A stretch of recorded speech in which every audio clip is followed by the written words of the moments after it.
Good evening, everyone, and welcome. Friends, distinguished guests, and Rotarians, on behalf of the University of Chicago and the Harris School, I have the distinct pleasure of welcoming you to Chicago and to the inaugural event in the Pathways to Peace series. My name is Jeremy Edwards, and I serve as the Senior Associate Dean of Academic and Student Affairs at the Harris School, and we are so thrilled to have you with us this evening. Today's event represents Harris Public Policy and Rotary International's shared commitment to making a positive change in communities around the world. And although we have different approaches and models to service, together we are uniquely positioned to be drivers of significant change, and I believe this is the key objective of our partnership tonight. In fact, a little personal anecdote I'd like to offer. My mentor and professor in graduate school years ago, Michael Diamond, also a Rotarian, served as the director of humanitarian programs and Polio Plus for Rotary from 1992 to 2000. And the stories that Michael would share with me about his time with Rotary had a profound impact on me personally and professionally, not only in motivating me to commit my life and career to public service in general, but also it's continued to remind me that those of us in the room collectively, we do our best work when we do it together. And so we are so happy to have all of you here with us today. A pivotal component of our efforts at the Harris School is that we strive to inform and advance public dialogue on the pressing policy issues of our time. The 21st century has ushered in an era of rapid and sometimes incomprehensible change.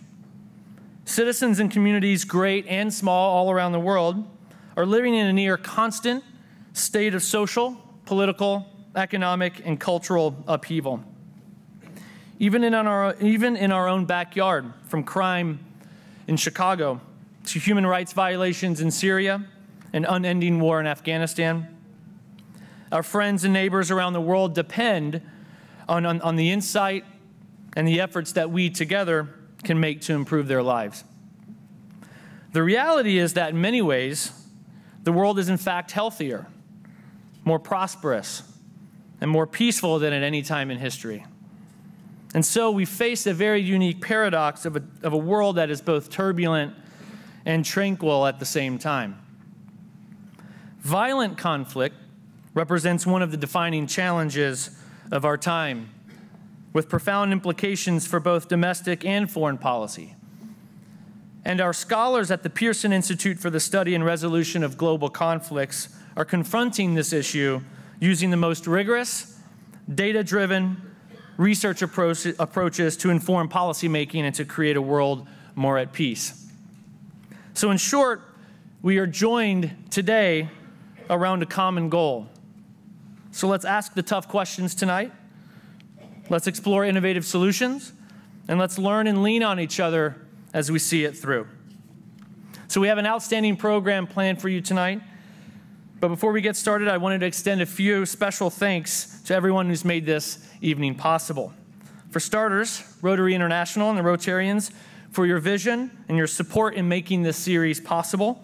Your staff and your team have just been incredible partners over the last several months, so thank you to all of you. Thank you.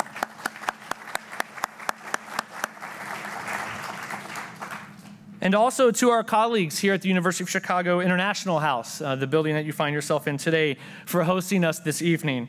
I can't think of a more fitting venue for tonight's conversation. And I also want to recognize that our colleagues at the International House are celebrating their 85th anniversary this year, and we would like to congratulate them on that as well. Today's event is also a collaborative effort with the Global Voices program at the iHouse, and I encourage everyone to join their mailing list, a little plug there, as they have an incredible lineup of events and lectures that they offer throughout the year that I think would be appealing to everybody in the room. And so with that said, it's my great pleasure to next introduce the Rotary International President, Ian Risley. Mr. Risley is a chartered accountant and principal of Ian Risley & Company, a firm he established in 1976. His firm specializes in income tax and management advice for individuals and small businesses. Mr. Risley has been a member of has been a member of numerous school boards and involved in Sea Scouts and sporting groups, and as well as an honorary auditor and advisor for a number of charitable organizations. Mr. Risley's honors include the Peace Builder Award from the Australian government in recognition of his work in East Timor, the Medal of the Order of Australia for services to the Australian community, the Distinguished Service Award, and the Regional Service Award for a Polio-Free World from the Rotary Foundation. A Rotarian since 1978, Mr. Risley has served as treasurer, director, foundation trustee, and member and chair of numerous Rotary International and Foundation committees. We are so thrilled to have him join us here today, so please join me in welcoming President of Rotary International, Ian Risley. Thank you so much for being here. Thank you, Jeremy, and good afternoon, everyone. You may not be aware of the fact that the Rotary International headquarters is in Evanston, Illinois, which could mean that we are in territory that is in opposition to the University of Chicago, especially when you think that we have a clear view of the campus of Northwestern University from the boardroom in Evanston. But in all seriousness, can I say how pleased I am that Rotary has established this relationship with an outstanding university, and in particular the Pearson Institute, because Rotary believes in the importance of peace. Peace and conflict resolution and prevention is one of the 6 areas of focus which guide the work of our 1.2 million Rotarians right around the world. Rotarians have been involved in working for peace for decades. This includes the Universal Declaration of Human Rights in 1940 and the Chartering of the United Nations in 1945, amongst many other activities. We're very proud of our Peace Centres program, which started in 2002 and now has over 1,100 alumni working in all parts of the globe. And you'll hear from one alumnus, Brooke Stearns-Lawson, this evening. And these partnerships with 6 quality universities truly do make a difference. In the first part of 2018, we will hold 6 peace-building conferences in diverse parts of the world to draw together experts who can provide guidance in specific areas of peace-building. But clearly, we all need to be open to creative solutions to the challenges faced by societies today. The level of refugees present around the world and the massive impact that conflict has on economies are a clear indication that a new approach is required. In 2016, and I am an accountant, the economic impact of violence on the global economy was estimated to be $14.3 trillion per annum. And as a very humble suburban accountant from Australia, that is a seriously large figure. And we believe that partnerships are the way to go for us in the pursuit of peace. Accordingly, I'm pleased to advise that Rotary International has formed a strategic partnership with the Institute for Economics and Peace, which is a leader in the study of peace and conflict from my home country of Australia. As a result, Rotarians, Peace Fellows and others can carry out stronger projects for peace. Further, at the annual Rotary Day at the United Nations, which this year will be held in Geneva on the 11th of November, we will recognise 4 Rotarians and 2 Peace Fellow alumni for their personal efforts in peace. And this brings me to this exciting evening, which is first in the Pathways to Peace series in partnership with the Harris Public Policy School here at the University of Chicago. In this series of functions, we'll draw together experts to reassess how we understand and approach conflict. And what more fitting venue could there be than International House, which, like Rotary, has been at the forefront of global and cultural understanding for many years.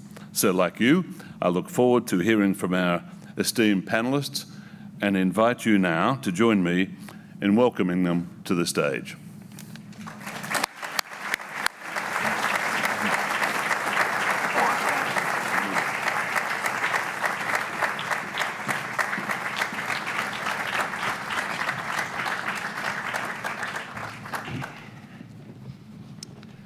Thank you. Nice to see everyone. Thank you, Harris Associate Dean Jeremy Edwards and Rotary International President Ian Risley. I'm Jerome McDonnell. I host Worldview on WBEZ. It's the public affairs program that's heard each weekday on the public radio station. And lots of people have heard it. Good. We're going to record tonight's event for the radio and play it back hopefully in a couple of weeks. We'll have to excerpt it in some way because this event is longer than the Worldview programming here on the radio. But keep your eye open for that. This event is part of a three-part series on issues of peace and conflict hosted by Harris and Rotary International, and I'm delighted to be here and help kick it off. And the focus of the series is something of a paradox when you think about it. While the world is by many measures wealthier, healthier, more prosperous and peaceful than ever before, the last decade has seen declines in global peacefulness with spikes in civil war, battle deaths, deaths from terrorism, and there's the number of refugees and internally displaced people having doubled in the last decade. And I will admit to being nervous about all this on a bunch of levels. I think so much of the violence we see today, too much of it has to do with civilians. And this is a trend that's been going on for decades here, and it is so often random violence. It's something that makes me pretty angry. I don't like seeing these armed groups. I never used to have to, 20 years ago when I started doing Worldview, I never said armed groups on the radio. It was something new in my vocabulary that I had to insert, and I think it was Columbia that first inserted it in my vocabulary, and now I use it all the time. I'm worried about some of the people who are supposed to keep the peace. It seems like security forces are in armed groups themselves sometimes. We see a militarization of our own police in this country. I had the filmmaker Tom Palazzolo, quite a character, a Chicagoan who made films in the 60s and 70s that were quite interesting.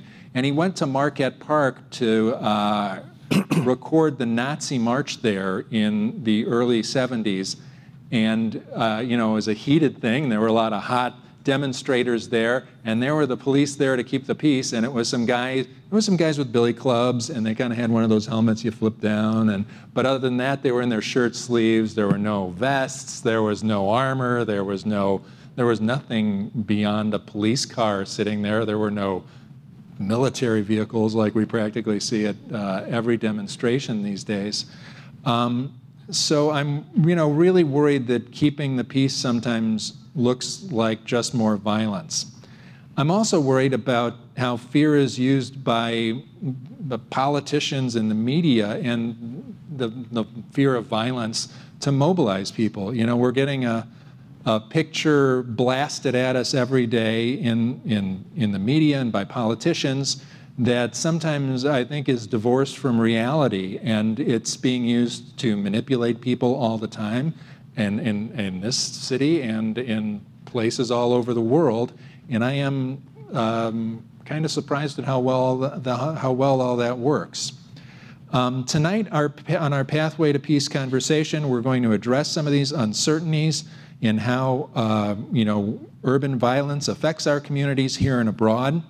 And our panelists have worked here and all over the globe on urban global violence, and I am going to introduce them in order.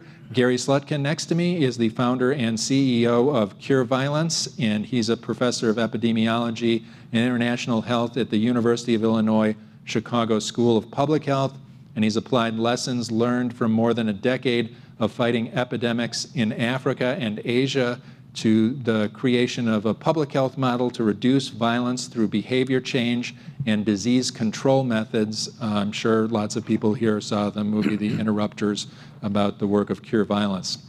Ann Richard is the former Assistant Secretary for Population, Refugees, and Migration at the U.S. State Department, where she was responsible for helping refugees around the world. She has years of experience working in public service and relief agencies. She's currently a visiting fellow at Perry Worldhouse at the University of Pennsylvania, and is familiar with both of our friends at the Harris School and Rotary. She's an alumni of Harris and was a Rotary Youth Exchange student in high school.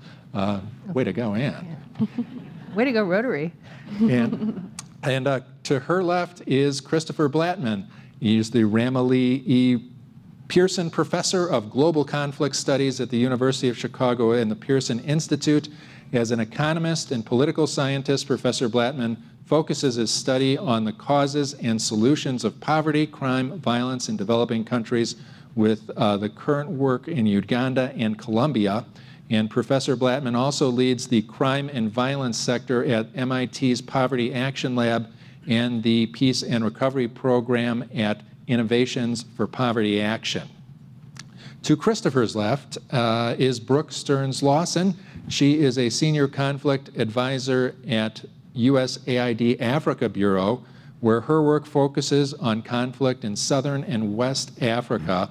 And prior to joining USAID, she was a doctoral fellow at the RAND Corporation, and we would be remiss not to reiterate that Brooke was a Rotary Peace Fellow alumna, and she was in the second class of Rotary Peace Fellow alumna. So of those 1,100 people, she was like number 7. And we're going to do this with opening statements by each panelist, just a few minutes long, but you'll get to know more about their work and their perceptions of conflict and indicators. And then we'll have a conversation, a half-hour-ish long, and then we'll do some questions up at the microphone. And so we're kind of kicking off with urban violence in the communities in the context of your own work and presenting that idea to each of the people in the panel. And Gary's going to start. Right. Good evening. How's everybody?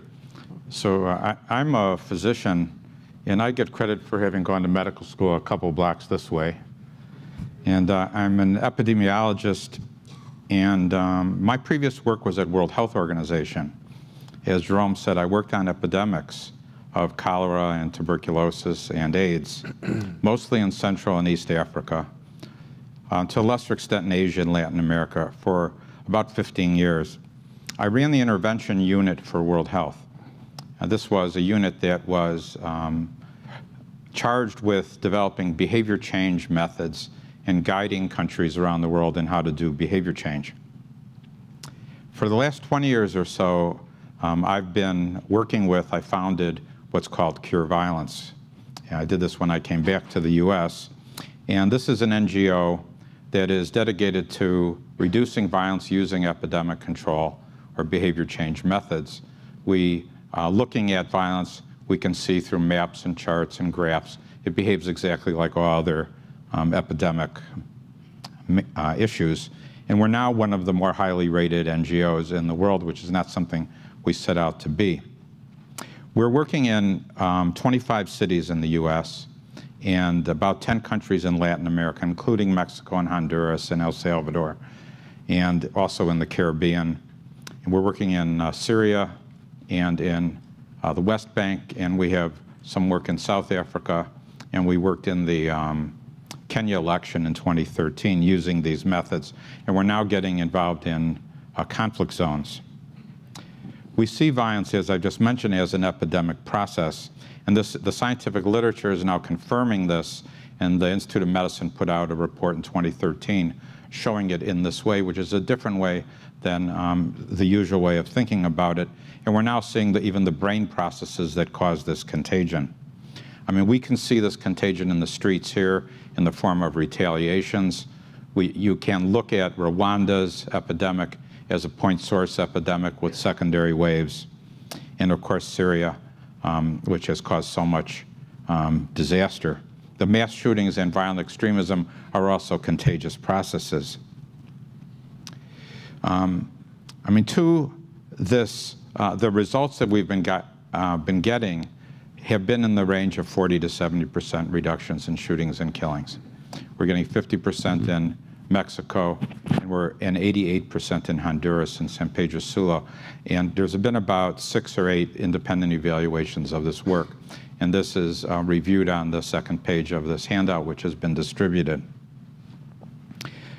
To this question of whether this is a particularly violent time, it just really means compared to what?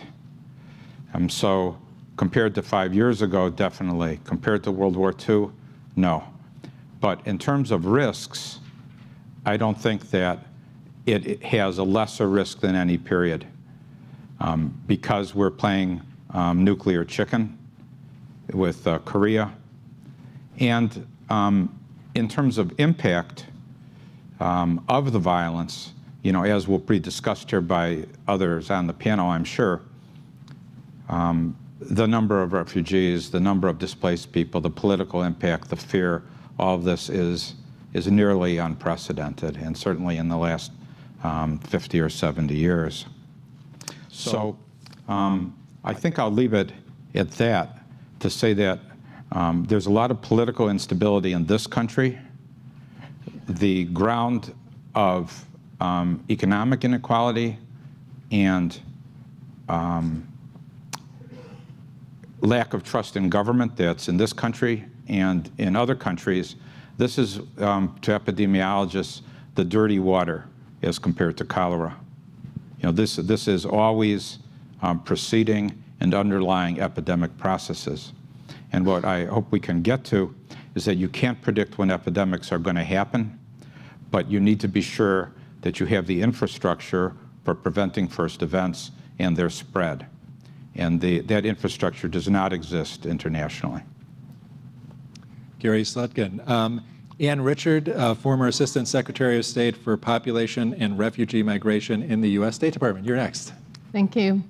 And I am very, very grateful to Rotary for sparking what has turned out to be an international career by giving me the opportunity to travel and live overseas as a schoolgirl and learn a foreign language and really see that there is a lot of commonality in the world, and there are also some differences. And so I've never quite recovered from that year abroad. I want to talk about the very, very large-scale displacement that we're seeing in the world right now. We're seeing record levels of refugees and migrants. And I want to talk about them not as people who spread violence, but rather people who are fleeing persecution, war, conflict, violence, and sort of where we are right now in terms of providing assistance to them and respecting their rights. There are 65 million people who have been uprooted by all the crises around the world today. Most of them are still in their home countries. These are the internally displaced persons. There's over 40 million IDPs, internally displaced. Another 22 million, roughly, have crossed an international border, and they're considered refugees. They're fleeing because they fear for their lives or the lives of their families. Often they've already been threatened or harmed in some way. They may be missing a family member.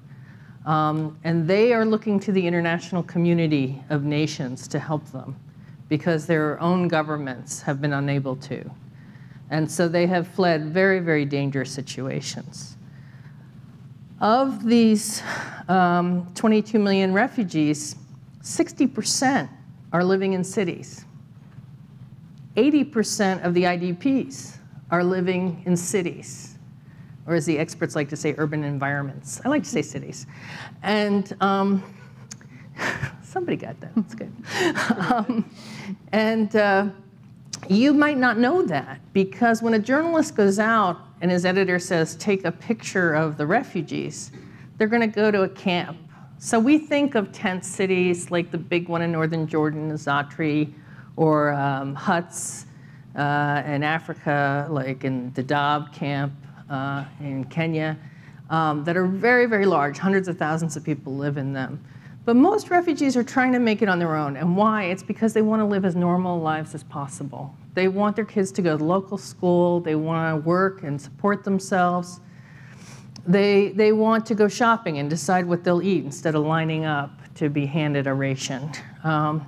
So what this has meant is that we need particular ways of helping them.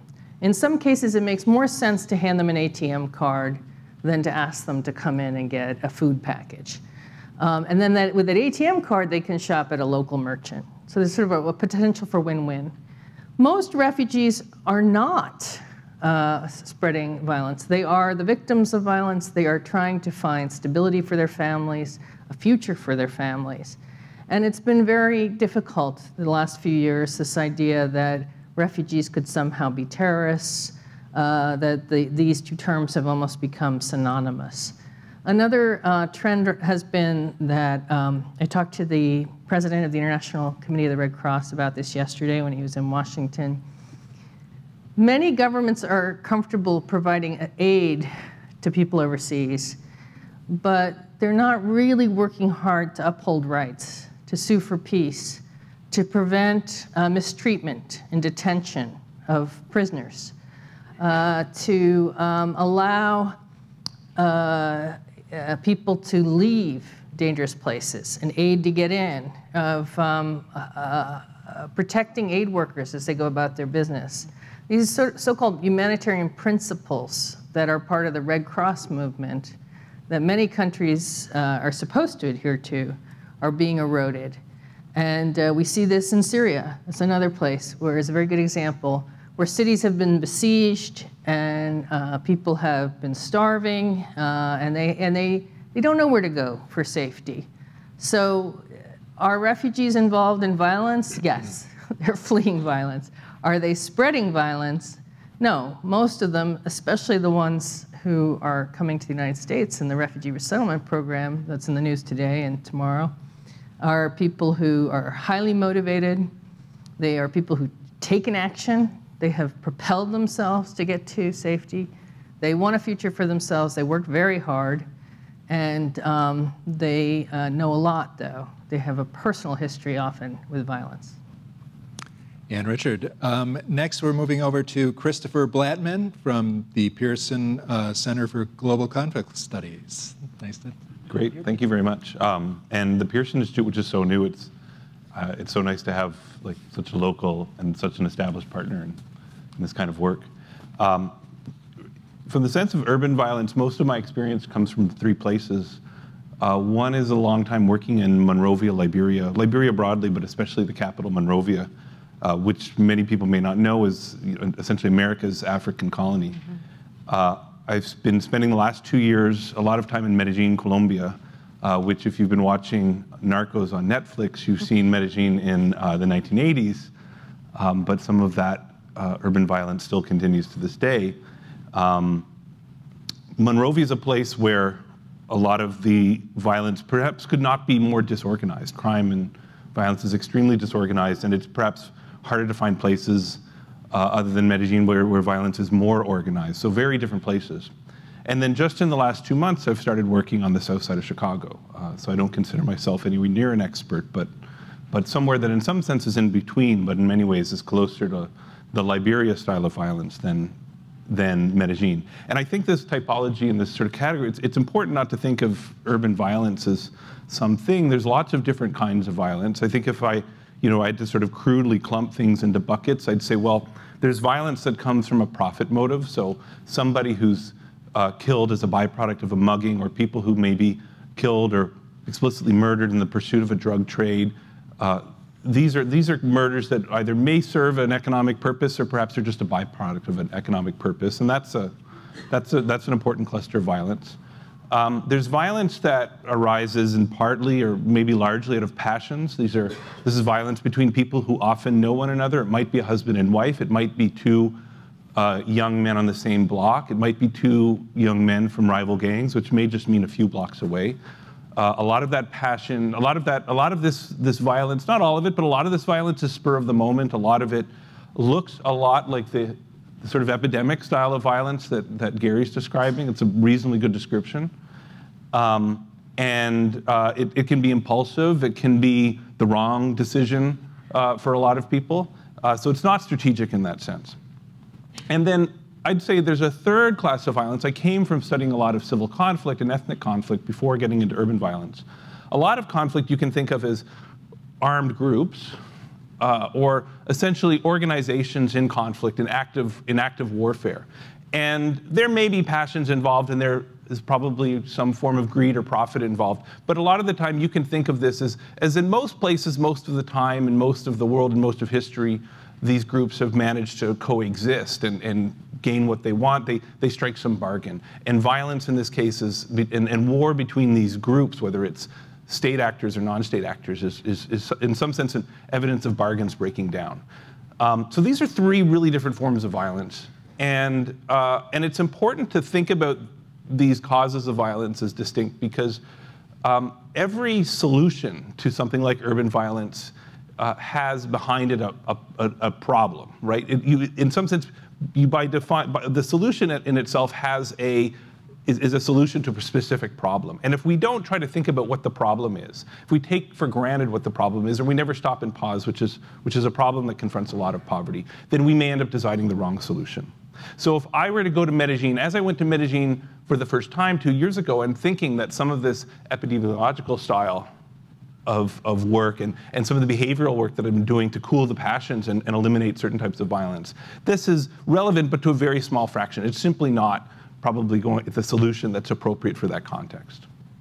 Now, often it's very hard to know what the problem and what the source of urban violence is in a city. It's very uncertain. Very smart people disagree. Sometimes they're all right. And so what I've found is that one method of discovering what the problem is by a process of trial and error, by experimenting with solutions. And this is in some sense, I think, exactly where some of Gary's work sort of grew out of in Chicago. Lots of community organizations, among them Cure Violence, trying new things, bringing ideas, experimenting, trial and error on a small scale. Sometimes they cooperate with academics like me, and it becomes more rigorous and more structured, but that's not the important part of experimentation. The important part of experimentation is lots of organizations experimenting and figuring out what works. One of Anne's previous organizations, where she worked for many years, the International Rescue Committee is a humanitarian refugee organization that's at the forefront of doing this in a very formal way. USAID is now catching up and now has an innovation. I'm going to Innovation Week tomorrow at USAID, which is in some sense embracing a lot of this trial and error approach. So this is happening, and it's bringing to bear a lot of the most successful solutions. The opposite of that is what you see most of the time. It's the big idea. It's the guy or the woman with the book and the answer, the grand government program that goes to scale immediately without being tested, without experimenting in many different ways to figure out what works, right? That's the opposite. The philosopher Karl Popper talked about the trial and error sort of social engineer as the piecemeal social engineer. All right, this is the policymaker or the scholar or the individual or the community organizer who learns from their mistakes, who tries many different things, who is always on the lookout for possible ill effects and possible unintended consequences, and always trying to improve on the margin, right? And he contrasted that to the utopian social engineer who is looking for great and revolutionary change. And so when I think about what is the root cause of, or what is one of the causes of urban violence, another way to think of it is it's our failure to be piecemeal engineers, and it's our failure to to figure out what is the problem for which we're proposing a solution, and to put grand solutions ahead of this more piecemeal, trial and error, experimental, and very humble approach. Christopher Blattman from the Pearson Center. Brooke Stearns-Lawson, Senior Conflict Advisor, Organized Crime, USAID Africa Bureau, and Rotary Peace Fellow. Thanks. I also was an ambassadorial scholar in 2001 in South Africa, and with the help from Peter Kyle, who I see in the audience, was one of the founding members of the DC area DuPont Rotary clubs. It was a happy hour club because it was largely created by former Rotary exchange students, ambassadorial scholars, and peace fellows. So lots of Rotary connections, and really honored to be here tonight, especially with such a distinguished panel. So I like the concept of threes, and I think it's valuable for me in looking at this work and thinking about the question about whether violence is increasing and what are the causes of it, to look at three different levels. The first is kind of the international global level, and as you mentioned in your remarks, if you're looking at over the past decade, the number of conflicts has actually decreased around the globe, but the intensity of those conflicts has increased, and the nature of those conflicts is changing, and it is more one-sided violence. It is an increase of terrorist attacks. That creates an environment of uncertainty, and I think that perpetrators of violence are much more quick to evolve than those of us that are the peacemakers that are responding to them. And I think that's where a lot of what Chris is talking about in terms of trial and error and being innovative is really critical, because sometimes we're behind the 8 ball and not catching up to where the new forms of violence are going, and we need to be more innovative on that. So hopefully you'll get into some of that at the Innovation Week next week and other times. The second level that I like to think about is the community and the communal level violence. And these are not distinct categories. All three of them feed into each other. They're interconnected and interrelated. Most countries that have national level violence also have a series of subnational level violence. So you can think of a place like the Democratic Republic of Congo that has multiple different conflicts happening in urban centers, outside of urban centers, at a national scale, at a localized scale. And that, I think it's harder for us to know whether community level violence is increasing or not increasing globally or within your own community, because we don't have as good of metrics or data to look at or understand that. But I think one thing that's critical to understand or to think about is the sense of tension that can be happening at a community level. I live in Venice Beach, California right now. And I think that as a resident of a community, oftentimes you can feel it, it's palpable, right? You can see that the signs are there, that tensions are increasing. It can be spurred by media, as was discussed. It can be spurred by local leaders. And being in tune to that, I think, is really critical to help ensure or help mitigate so that latent conflicts don't result in violence. And the third level is the personal or the individual level. And I think a lot of times folks work at either one or the other level, and we forget to work between the two. So one of the key pieces of information that I think is really critical to remember is, in many instances, most perpetrators of violence are victims of violence themselves, or were victims of violence. We like to think of things in this dichotomy of good guys and bad guys. Those who perpetrate violence are bad guys. Those who are peace builders are good guys. And that construct just simply doesn't hold. And so digging a little bit more deeply and thinking about that and trying to make those connections and linkages is really critical. All too often we try to work at either the macro level of conflict, or we're working at community and trying to do community-based reconciliation, or we're working on individual level programming. But carrying that strand and working at all three levels will get us a lot farther. In terms of the causes of violence, some of USAID's work and the broader literature on peace and conflict at the international level identifies 5 key societal patterns that are linked statistically with conflict, elitism. And when you hear these lists, I guess I would say, think of your community, your country, wherever you're from. And I would say maybe take heed. So elitism, exclusion, that's where one group, it's not based on, elitism is kind of like vertical inequality, and or exclusionism, where one group is excluded and the other has access to rights. That's based on identity, so you can think of the Rwandan Hutu Tutsi. There's chronic capacity deficits when the state or institutions aren't providing their services that are expected for their population. The next is unmet expectations, particularly around transitions. And the final is corruption, which is not linked. There's no conflict that has been linked solely to corruption, but it's a factor that features across the majority of the conflicts that we see around the world. At the community level, those same societal patterns play out.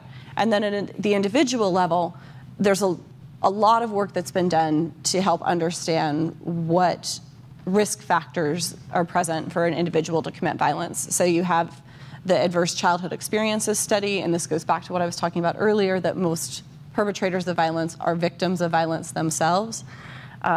You also have a lot of work that's been done on what drives violent extremism at an individual level, and I think a lot of the narrative is people are poor, so they're going to become violent. But what we're seeing is that it's much more about a sense of marginalization, a sense of exclusion, and oftentimes, getting back to something that Anne had said, it's a perceived injustice, oftentimes committed by the state, oftentimes committed by the security actors that are in place. So trying to think about those different levels and linking them together, I think, is really important as we try to think about our responses to reduce violence and evolve as the threat evolves as well. All right, now we're going to have a conversation here for about a half hour and kind of pick apart some of the ideas that have been thrown out there. And almost everyone did a nice job of kind of honing in and defining things and making things, seems more easy to get a handle on. I'm concerned about how violence, it gets so distorted. I don't think like the general public can do anything about it because it's so hysterically politicized all the time, whether it's the urban violence in Chicago, which I think gets hysterically politicized sometimes. I think the refugee situation gets hysterically politicized. Something like Liberia or Africa, you just throw up a bunch of images and nobody has any idea what's going on. Is this like it almost seems purposeful that people don't want you to fix a problem. I don't know if it's maybe most obvious in refugees. I mean, we see. I can think of things people can do. I mean, one big one is to invest in diplomacy, which it doesn't have the same gripping illustration as the aid worker doctor inoculating the baby. Usually it's, people in suits in conference rooms, which doesn't make for a very moving photo, but it is the only way to bring some of these long-running conflicts to a close. I also think, the type of violence. Can I ask you about the definition of refugee being degraded? Because it seems like almost everybody on the planet is doing it in developed countries. When a bunch of people from Central America came to the U.S. who certainly seemed like refugees to me, they were children riding on the top of trains. We put them in camps and then shipped them back. I just talked to the German ambassador the other day on the program, and all the political parties before the election agreed, we have a lot of people in our country who are not legitimate refugees. We're going to ship them. We're going to get them out because they're, messing up our country. Is that the big flows towards Europe were a mix of people who meet the definition of a refugee. They're fleeing persecution or threats against them for reason of race, religion, nationality, membership in a particular social group, or political belief. And also, though, as the numbers grew greater and greater and more people entered that flow from sub-Saharan Africa across the Mediterranean, from Afghanistan, from Pakistan, mixed in were people who fit that definition were economic migrants, people who were really seeking opportunity, a better life, sort of like my forefathers did here. And so nations have the right to determine who comes across their borders. What was happening in Europe was that they weren't screening, and they weren't screening out who was coming, who was a criminal, who was a bona fide refugee, who they ought to provide asylum to, and who was an economic migrant who, if they were smart, they might want to use in their workforce, especially in Europe, but that they had the right to turn back. And in Central America, we have youth fleeing these terrible criminal gangs from the northern triangle, 3 countries, El Salvador, Guatemala, Honduras, of Central America. That flight did not fit the traditional definition. So some judges are saying we should give them asylum. They're fleeing for their lives. The threats are real.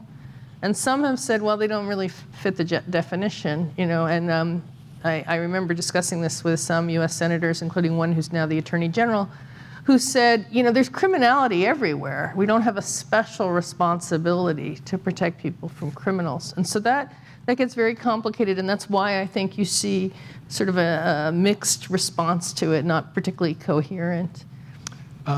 Gary, do you have any thoughts about how urban violence is depicted in Chicago and what's real and what's not?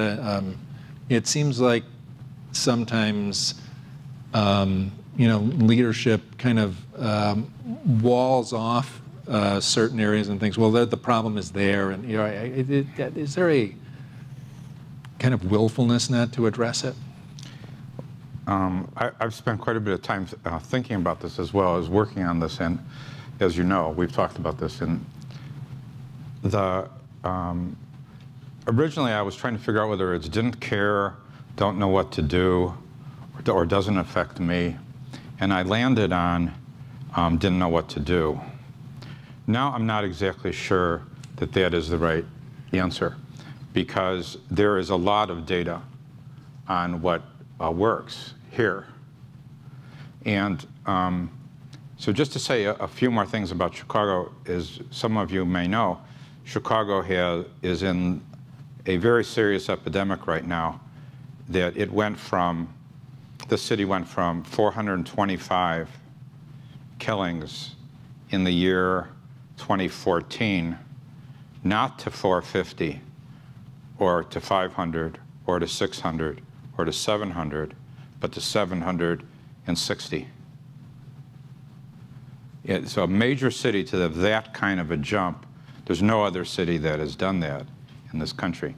And that curve, you can look at our website, that curve shifted from going down to going up in March of 2015.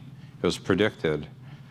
It was the moment at which the budget of the state was stopped and funds stopped flowing, and 13 out of 14 groups, 13 out of 14 communities that were getting reductions, including 9 that were at 0 for the last 3 or 4 months, were discontinued.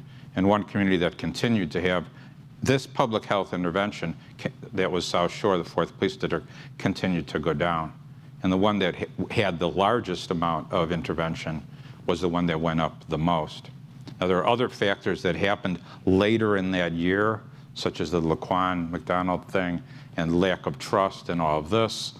And the police are said to have pulled back, but they pulled back also in many other cities. In New York, stop and frisk has been replaced by cure violence. So in this city, and across this country, and we've been talking about this for 2 days at a meeting that I just came from this morning, is that the idea still is about the people who are doing it, which was described here. So if the perpetrator if a victim becomes a perpetrator and a perpetrator was a victim, what's going on here? How does that happen? It's because exposure, and this is the insight that I came to years and years ago, is when I asked what was the greatest predictor of violence. The answer given was a preceding act of violence. And so if you have, just let me do this for 1 second. If you have a tuberculosis patient who's giving TB to somebody else, guess what? He got it from somebody else, and he's giving it to somebody else, he's giving it to somebody else. So what's happening, instead of realizing this continuity of the fact that people are doing it in direct relation to exposure as a kid and exposure to friends, so that the rate of predictability of a person, it can be 700 or 800 times more if your friends are doing it than if your friends are not. This is interruptible predictably. So the idea now is that this is a health behavioral problem, and the person who's doing it has a health problem from having picked this up from exposure and from having been traumatized, and that interrupters and outreach workers reliably, and there's a Justice Department study, a study of 7 years of work with a 10-year baseline done by 4 universities that showed 100% reduction in retaliation with this method, as well as 40 to 70% drops by time series analysis. So what I'm saying is that this is not the way that the person who did it is not being thought of as having a health problem. He's being thought of in the lens of good and bad. He's being thought of through a moralistic lens rather than a scientific lens. And that worldview is the largest obstacle to the use of effective interventions, in the opinion of most of us in the public health community now. Christopher and Brooke, you both talked about some of the conditions, and Gary's saying, well, it's a vision problem, and you've talked, Christopher, about it being a kind of an experiment problem where you've got to use various techniques to reduce violence or address it. Is it just too complicated if you've got to use Gary's technique and somebody else's technique, and also create preschools or something that's kind of an economic thing? Is that a kind of too tough for people sometimes? So I think all of us, certainly me, probably all of us, there was some moment starting out in our career where this seemed just as bewildering and impossible, and I certainly fell into studying violence by accident.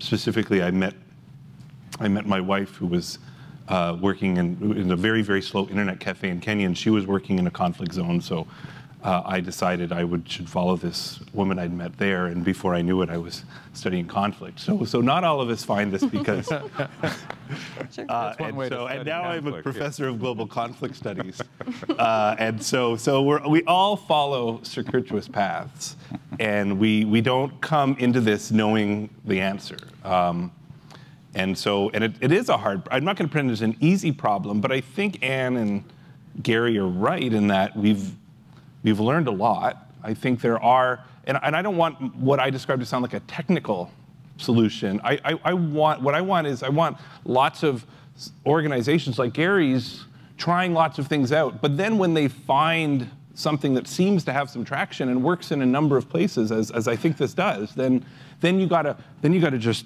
you gotta come and sit on stages like this and tell people, let's do more of what we're doing, and don't defund it. And then when you defund it and you see murders go up, well, let's try to get something from that. So I'm very hopeful, but it's not like there's one answer. So the interruption approach is really interesting. I think it's really important.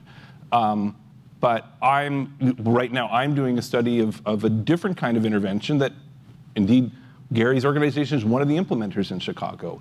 And it's saying, actually, well, in addition to trying to interrupt when this cycle of violence begins, maybe we can inoculate to some degree. You can correct all of my medical analogies. But maybe we can identify, maybe we can use what knowledge there's on the street and what knowledge there's in the system and artificial intelligence to try to identify and predict who's likely to shoot. And then what can we do to provide jobs and to provide behavioral therapy and coaching and mentoring and a host of services that's going to avert this, okay? And that's very expensive. Maybe it will work, maybe it won't. Maybe it will work, but it'll be so ungodly costly that it won't make any sense to do anywhere else. Maybe it will be something that we need Gary and me to go on stages around the world sort of proclaiming afterwards. We don't really know, but we're trying it on the small scale in one place where we're watching very closely, and then maybe we learn. So that's not a technical, complicated process. That's something that people do every day, and we're just trying to do it with a little bit more discipline. Why do we get like the enforcement solution all the time?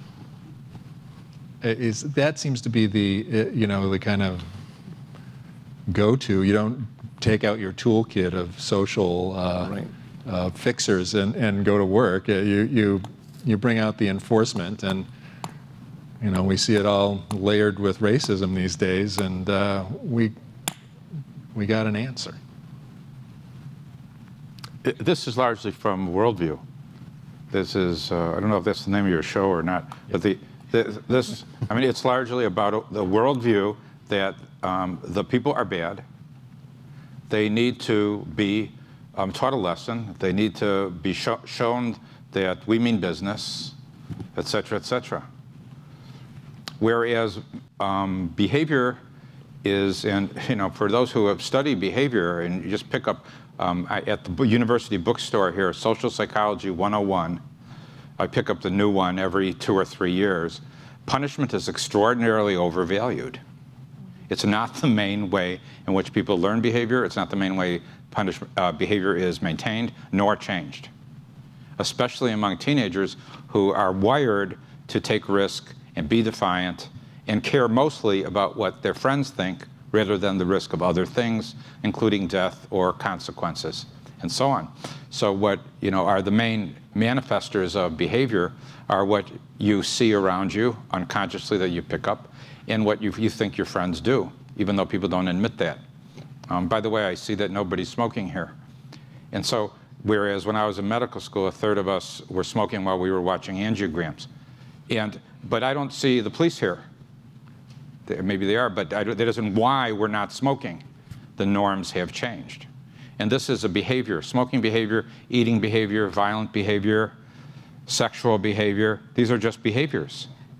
And they're formed in the same way, and they're changed essentially in the same way, by peers and by what you think your friends expect of you.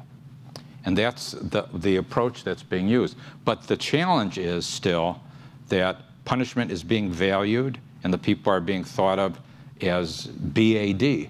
And that, in science, there's essentially no such thing.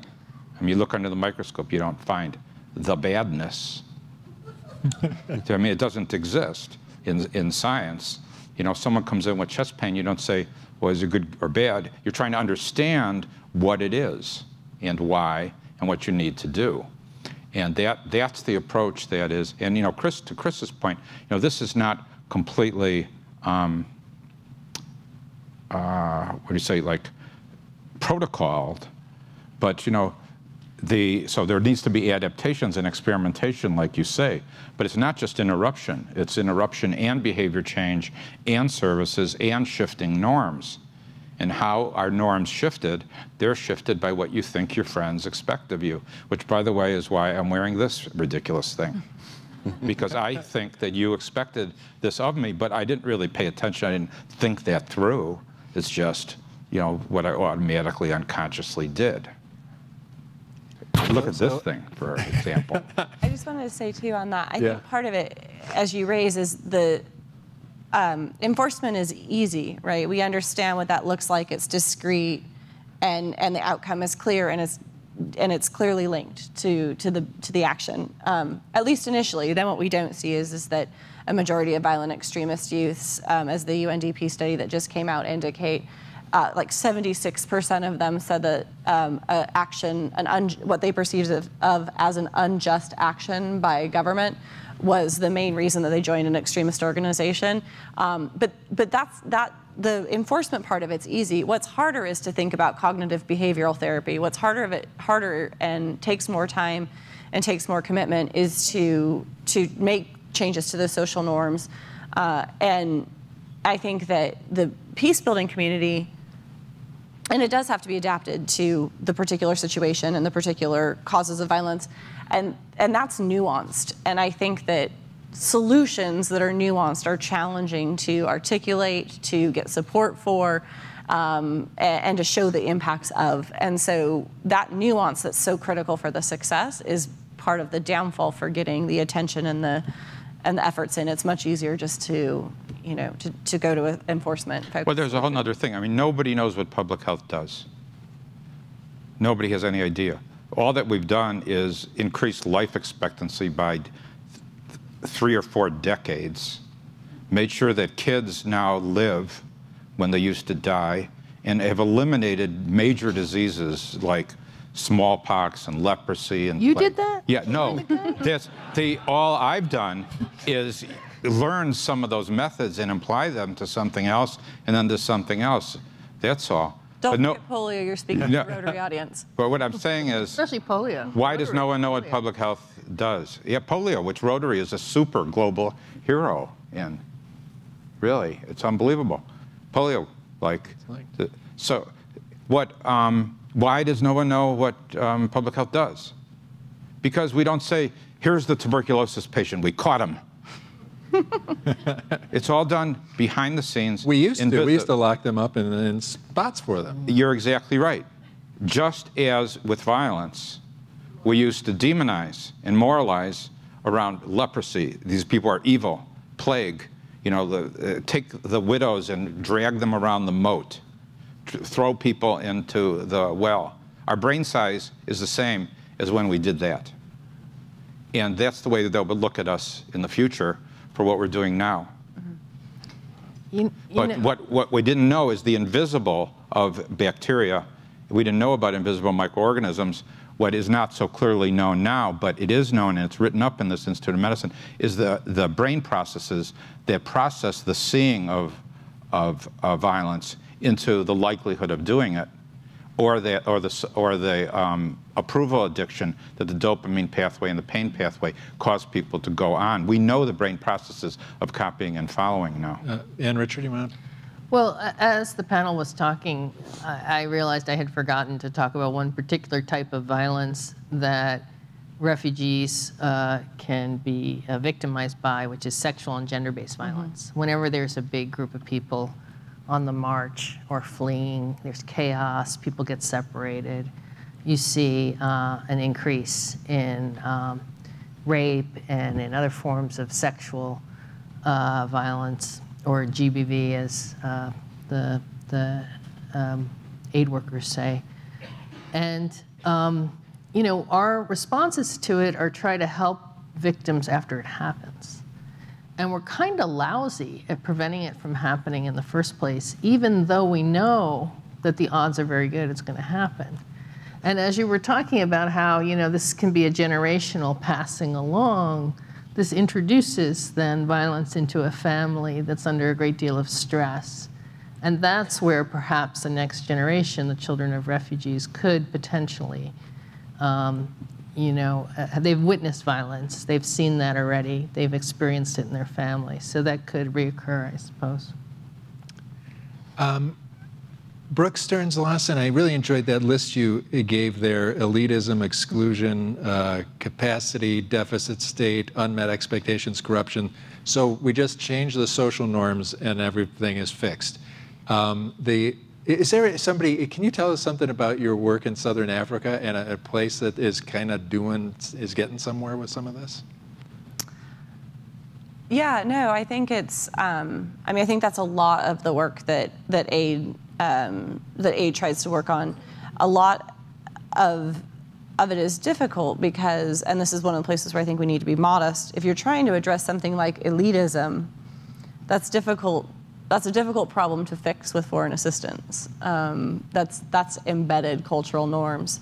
I think where there are greater, you know, where there's greater progress is more on the chronic capacity deficits, and that's where a lot of the foreign assistance support to healthcare systems, to education systems, particularly when it is in support of the government, when it is supporting the government carrying out its functions, is really critical. And that's something that, you know, USAID does globally and has robust programming, whether it's the President's Malaria Initiative or President's Emergency Program for AIDS Relief, PEPFAR, PMI, or you know, work that we're doing with Rotary on polio. That type of systemic change and helping to increase the legitimacy and effectiveness of the government when it's done through government institutions, I think can go a long way.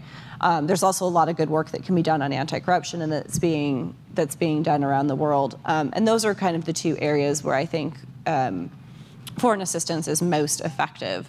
Elitism and exclusion are a little more difficult. We also do a lot of work, and Gary, you were talking about the Kenya elections. The U.S. government obviously is investing a lot now in the current elections and the upcoming the pending future Kenya elections as well, given the outcome of the last. And that's like that moment of political transition where you have unmet expectations.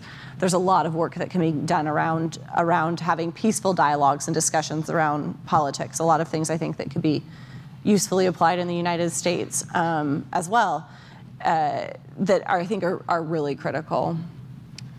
I want to get the questions rolling. If people want to pop up to the microphone, make a nice orderly line, and we'll kind of roll through.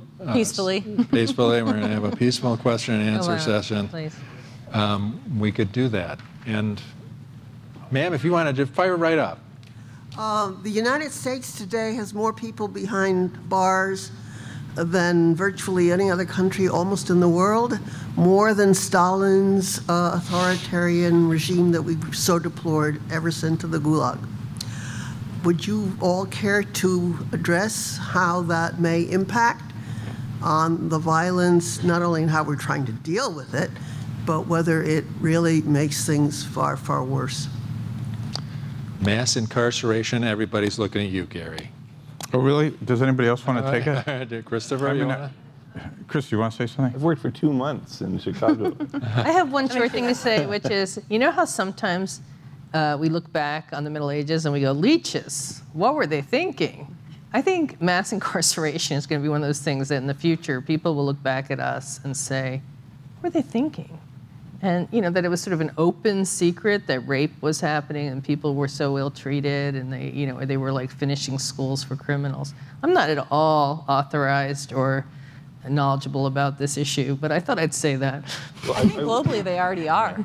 I think globally people already are looking at the U.S. and saying that. yeah.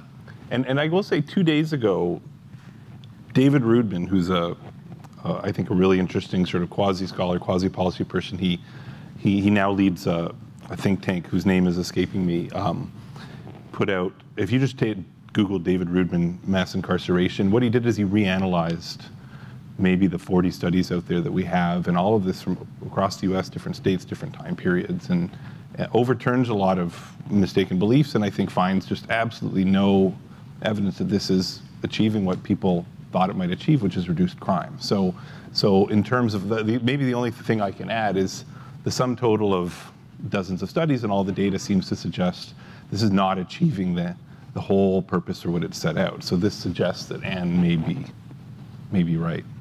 This is a scandal, and this is also a demonstration of how data does not drive policy. Mm-hmm. Mm-hmm. So there's all this data, and there isn't, as Chris just pointed out, this is not an evidence-based approach.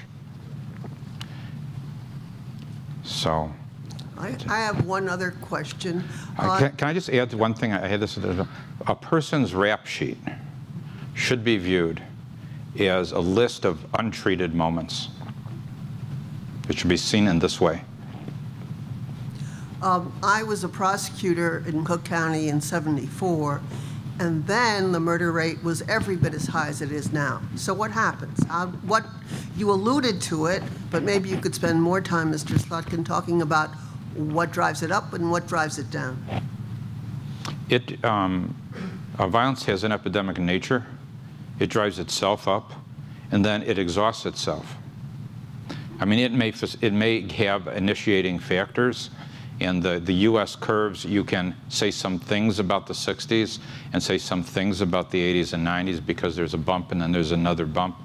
But it reverses itself when it becomes a mathematical issue as to when there is a certain ratio of what we call susceptibles and people resistant. And many wars end in this way, too. So I don't want to go too much more into that as to, how there's a lot of, I can't come to the bottom line on how this started. But I can name some factors. Chris probably could, and probably others could, too. Thank you. Yeah. Thank you for your question.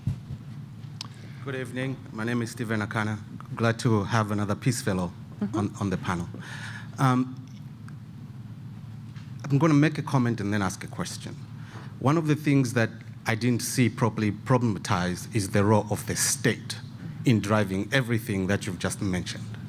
So could you please provide me with a proper explanation that the state plays in perpetuating violence? Secondly, in terms of the peace-building approach, can you speak more to the agency that you get in communities that have, for, as you indicated, long time coexisted to solve the problems? And what we are doing, especially in USAID, to enhance the capacity that is actually there because they've got experience of resolving conflict, and to put the resources in their hands to resolve the conflicts that they experience because they know them. Thank you. No, those are great questions, and absolutely, the role of the state in perpetrating violence is a huge problem and challenge on the continent. Also, the level of effectiveness for the state to mitigate is one of the key determinants of whether if there's poverty everywhere. In places where the state is effectively playing its role in an equitable manner, there typically is not violence, so there's a much lower risk of violence. In places where the state's not, there's higher. And I'll just say one thing, and I said this at one of the, at a Rotary Peace Convention in a district in California. When I'm in Africa, when I'm in sub-Saharan Africa, if I see a security official, a police, military, whatever it is, I go the other way, right? Like, I think that that is an opportunity for me to be at risk. When I'm in the US, if I need directions, if I need help, I will seek out or go to a security official. Not everybody in the US can say that. Mm-hmm. And that's a huge problem, in my opinion. So absolutely the role of the state is critical, and in many of the instances, it's either state oppression, not respect for human rights, like you brought up earlier, that can be some of the key causes for violence. And in terms of local solutions, I completely agree. I think that the international community recognizes the importance and the value, including within USAID, of supporting local solutions and facilitating local change. We've supported a group of violence prevention or reduction in Monrovia, where Chris has worked. Whenever I go out and do conflict assessments, we try to meet with local groups to figure out how to best support them. To be honest with you, the foreign assistance infrastructure is clumsy, but we're trying to get better at being able to provide our resources in a way that has the accountability that we require for Congress, for the American taxpayers, but also to be getting down to those local solutions. And so it's a layered process where we have implementing partners who then try to find local partners and advance that. But it's something that we definitely need to be and are working to try to be better at. There's something that's so obvious that we haven't said it, but there's a lot of societies that don't have guns in their population, and then there's a lot of societies that do. The ones that do seem to be have a little more problem with the peace breaking out. And we've got a lot of them, and so do a lot of other places. Well, so Liberia doesn't have a lot of guns right now. It also doesn't have a state. So I mean, the other side of the equation is all like most of the places I work. I wish there was a state. There's mass incarceration. I mean, it's not a fate I would wish on anyone. But in Liberia, there's no incarceration. There's no. If someone needs to go to jail, there's no money for the jail. Your relative would have to camp out, literally, in order to feed you. And if that doesn't happen, then they'll have to release you. And so strategically, you never camp out. So that brings its own host of problems. So as with all things, like punishment might not be the first and best and only answer, but also the state. Most of the places I work, there's not enough state, and this is a problem. But it also surely helps that one of the things the post-war demobilization did in Liberia was get rid of most of the guns. And that means maybe there's just as many muggers or just as many young men from rival groups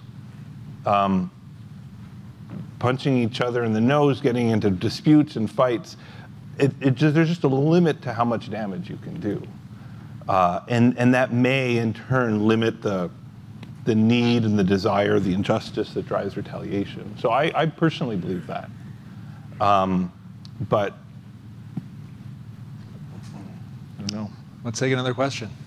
Good evening. Thank you. Very interesting points of view with regards to the peace. My name is Patricia Maza Pitzer. I'm the Consul General of El Salvador.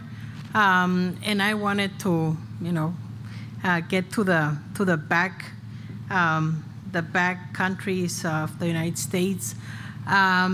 Central America and El Salvador, it's become a very complicated and issue. And we have to go way back in the 80s to see where all these violence came from with the so-called peace accords, since the internal conflict of El Salvador that lasted more than a decade ended. Everybody picked up their, it's like, okay, there's peace in El Salvador, we're leaving. But a culture of violence was left behind. People were used to seeing people in the streets, killings. And since the economic opportunity was not there, people decided to migrate to the United States.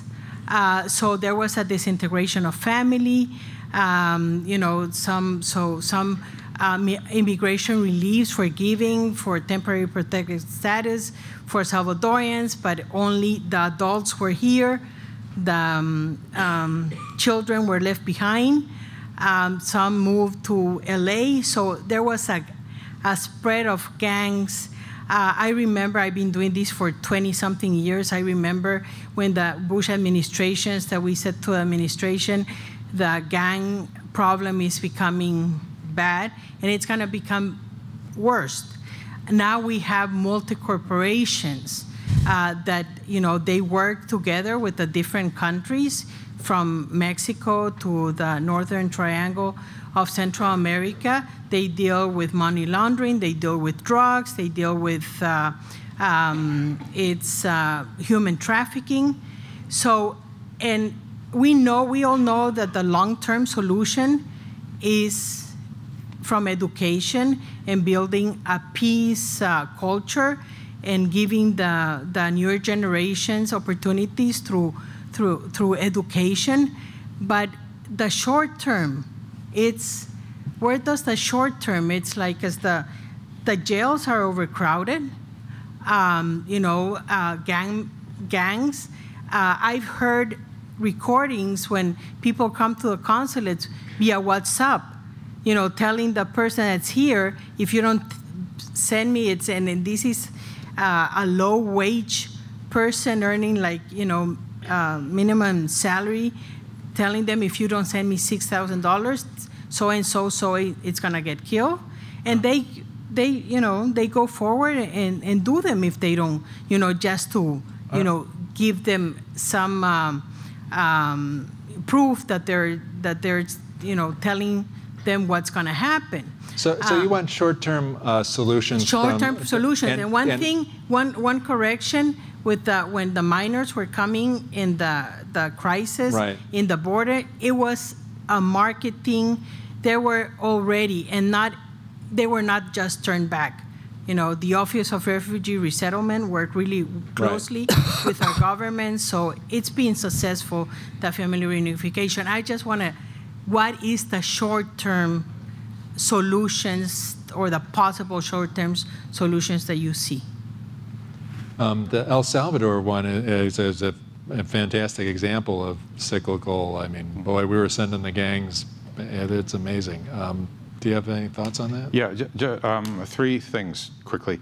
One, what you've demonstrated is the contagious nature of violence independent of what people are calling causes. Because the civil war in several of these Central American countries, it's also the case in South Africa, the civil war stopped and the violence continued to increase. So the reason was gone.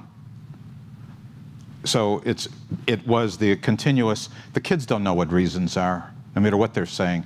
They are doing it because they're continuing to do it because they think this is what is expected of them. These guys who are doing violence, if you sit down with them quietly, they don't want to be doing it and they don't want it done to them. This is a much easier behavior to change than sexual behavior, where they don't want to wear that thing and they don't want to go from 6 partners to 2. In violence, they really don't want it. And even with these 2 very well-known groups that are involved in cartel-ish work and drug work and things like that, it has been possible to reduce the level of violence that they're doing with each other and within themselves by over 80%. And they have even come out, some of them, at public meetings and say, I never thought I could get out of this life, and I never thought my kid could get out of this life. This is a leader said this at a soccer match. I can see a way for my kid now. Because they want it interrupted. They may not want to change their other businesses, but they don't want to be doing the violence, actually. And so when they're socially off the hook for doing it, this event and then the next, the retaliations, et cetera, this is showing up. This has just been published, the work on Honduras. I think it's on our website. Anybody else want to crack at El Salvador? Let's take another question. Maybe we'll do one more question after this. Ma'am. So I had a question specifically for Gary.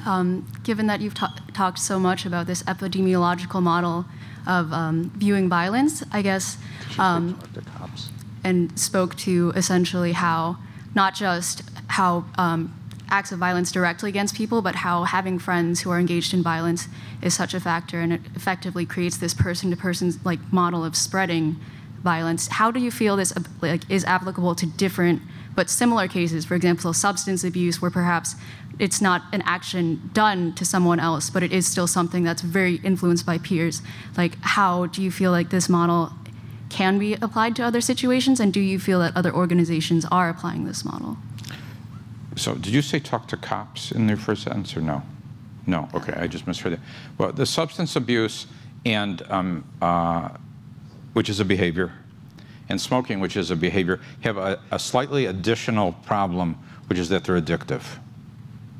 However, you may have seen this article in the New York Times that Nick Kristof showed, is that you get a 98% less death from substance abuse problems when you're using a public health approach than when you're using an approach that looks at it as a crime. Enforcement. Right. 1/50th, which is 2% of the problem. This is the experiment and experience of Portugal, but there are other European countries that are doing it to lesser extents. Doing what? Using public health approaches. What is a public health approach? It means someone who is acceptable to you, who you trust, who you know, helping you figure out in one way or another how to either not do the violence or how to come off the drugs or how to change your sexual businesses, or whatever it is. Of course, there's actual medical stuff required here on the substance abuse stuff. People need to go on to actual treatment. And if I could quickly ask a question more generally directed at the panel. Several of you spoke to how the media greatly influences how people perceive violence, how people approach violence. And generally, Gary, you spoke to the idea of social norms being very, very influential on people and how they end up deciding to engage or not engage. And I guess I was just wondering, what do you all feel is the role of NGOs or governmental organizations in perhaps influencing media culture that in turn influences these social norms? Can any of you guys fix the media? Well, it's clearly the media's fault, right? I think that that starting with the death of Alan Kurdi, a little toddler who his body washed up on the shore of Turkey. Nice. The media really did start to provide a lot more coverage of who is on the move around the world, who are these people, and have done a lot of good reporting on families and what brought them, and you can find, and they sort of put a human face on what had been sort of seen as masses of young men headed towards Europe or next. And so I think that's been, for me, a really positive thing. But it took this photo of this child dying, and lots of children died before and after, But that particular photo, for some reason, really went viral and caught a lot of attention. So I think there are journalists who have done some real good in terms of their reporting on this. I want to say something on this if other people. It's interesting.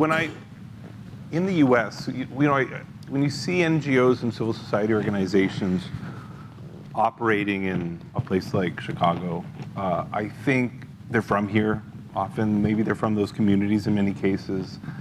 They certainly understand how things work, and I think they look at something like mass incarceration, or they look at something like the shooting violence, and they recognize, at least on some level, that there's a bigger political problem here. This isn't like a technical problem where they just need to apply a solution. And I think, therefore, civil society has been really good at getting that message out in the media. And indeed, a lot of the media are from here, right? They might be from the city, they're certainly from the country very often, and they get it. And what I find in most other countries where the civil society sector, certainly the civil society sector with money, comes from other countries. There are people like us who are working, maybe spending our careers over there. Maybe you work in one place for a long time, but often you're working in a place for a short time. And there's a set of blinders that get put on to the politics. And you start to treat every problem, every outbreak of violence, every war, every epidemic as a technical problem to be solved, and you kind of ignore the political problem. So I'm more worried about this when we're outside of our home sphere than when we're inside our home sphere. I saw one of the first places I worked at conflict was northern Uganda just at the very tail end of a 20-year war, where the entire population of the northern part of the country, 2 million people, had been internally displaced into camps. The most horrific camps, possibly one of the most destitute, horrific places ever to be inhabited by humanity in the history of humanity. These were terrible places. And the NGOs were, in some sense, unknowingly complicit in this. This was, in some sense, a forced displacement by the government as a counterinsurgency strategy. And the World Food Program fed them, and organizations helped deliver the basic things to keep them alive. And researchers like me went and played some part in this. And all of us were like oblivious to this role we were playing in this giant war crime, because we were blind to the politics. So I look at what's happening. You may have a very low opinion of the media and a very low opinion of what the civil society sector does here, but it's just, if only this existed in a place. So those of you who are going abroad, who work abroad, I think you have to strive every day to take off those blinders and try to see the political problems and try to understand how you could unknowingly become a part of the problem. Thank you. Gary, you want to? Yeah, I just wanted to add to this. This is the value of NPR. And if the media could be educators instead of what they're doing. So I work with the Global Program on AIDS at World Health. The director of the Global Program, Jonathan Mann, who subsequently passed away in an airplane crash, he did something that most of us are not doing. Right away, he went to the media in European capitals and in US capitals, and he said, he didn't say, cover me, how great we're doing, whatever. He said, I need your help. I need you as educators, because the world's population has this thing wrong. That's what he said. They have this thing wrong. They're looking at AIDS as bad people. Sound familiar? This is what Jonathan did. He said they're looking at them as bad people, and they want to exclude them. They want to force them out. They want to imprison them. They want to put letters on their forehead. They don't know how it's transmitted, and whether they can hug, whether they can kiss, whether they can live with, whether they can touch. They don't know how to protect themselves, what to do. He said, I need your help. You follow me? And that would be the ideal role of media. And he got their help by nature of his power of persuasion and his personality and so on. And we need that here. with violence, because violence is scientifically different than the way it is being portrayed, and solutions exist. Not just what we're doing. And the whole health system needs to step up, not just the cure violence, which is just a part of it. The hospitals, they need to be doing responses and then follow up and then interaction to prevent retaliation. The pieces of this exist. Some of it in Boston, some of it in Los Angeles. So they're not doing this educating of what this problem really is, who the people really are, how they got it, and how it's preventable. Instead, they're picking up press releases for easy and headlines and, for viewership, obviously. I want to thank the Harris School, and I want to thank Rotary International for putting this together and letting me drive the bus today. I want to thank our outstanding panelists, Gary Slutkin here, from the founder and CEO of Cure Violence, and Richard, former Assistant Secretary of State for Population, Refugees, and Migration, Christopher Blattman from the Pearson School, and Brooke Stearns-Lawson from USAID, the Africa Bureau. And thank you all, and thank you for coming and paying attention.